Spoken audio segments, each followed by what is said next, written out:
ലോകകപ്പ് ടീമുകളുടെ ക്യാപ്റ്റന്മാരുടെ ചിത്രങ്ങളുമായി Vadakkanchery boys school ഗ്രൗണ്ടിൽ ഒരുക്കിയ പ്രദർശന ഗാലറി കൗതുകമായി. പൂർണ്ണമായും തുണിയിലാണ് ഈ ഗാലറി ഒരുക്കിയിരിക്കുന്നത്.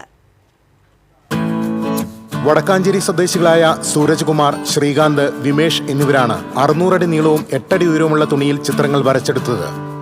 നാടിന്റെ കൂട്ടായ്മയായ നടത്തറ സാംസ്കാരിക സമിതി അംഗങ്ങളും കൈകോർത്തതോടെ മികവിന്റെ സൃഷ്ടി അതിവേഗം പൂർത്തിയായി. 48 ക്യാപ്റ്റന്മാർക്കപ്പുറത്ത് ചുവരിൽ തൂക്കിയ ഇന്ത്യൻ ജേഴ്സിയിലേക്ക് നോക്കിയിരിക്കുന്ന കുട്ടിയുടെ ചിത്രം രാജ്യത്തിന്റെ പ്രതീക്ഷയുടെ പ്രതീകമായി മാറി.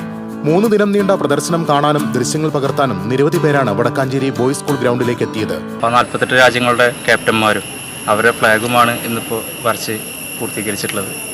അതോടുകൂടി തന്നെ നമ്മുടെ വലിയൊരു സ്വപ്നമാണ്, ഇന്ത്യയുടെ സ്വപ്നമാണ് വേൾഡ് കപ്പ് കളിക്കുക എന്നുള്ളത്.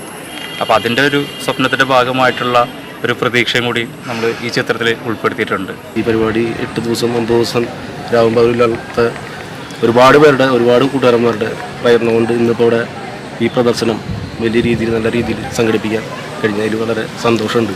യുവാക്കൾക്കായി അനുമോദന യോഗവും സംഘടിപ്പിച്ചു. യോഗത്തിൽ വടക്കാഞ്ചേരി ബോയ്സ് ഹൈസ്കൂളിൽ നിന്ന് കേരള ടീമിന് വേണ്ടി ഫുട്ബോൾ കളിച്ച വിദ്യാർത്ഥികളെയും പരിശീലകരെയും ആദരിച്ചു. നഗരസഭാ chairperson Mini Aravindan, vice chairman PN Surendran, പ്രതിപക്ഷ നേതാവ് PN Vaishakh, father Varghese Tharakan, Ajith Kumar Mallayya, EK Kumaran, Nityasagar തുടങ്ങി നിരവധി പേർ പങ്കെടുത്തു. TCB news, Vadakkanchery.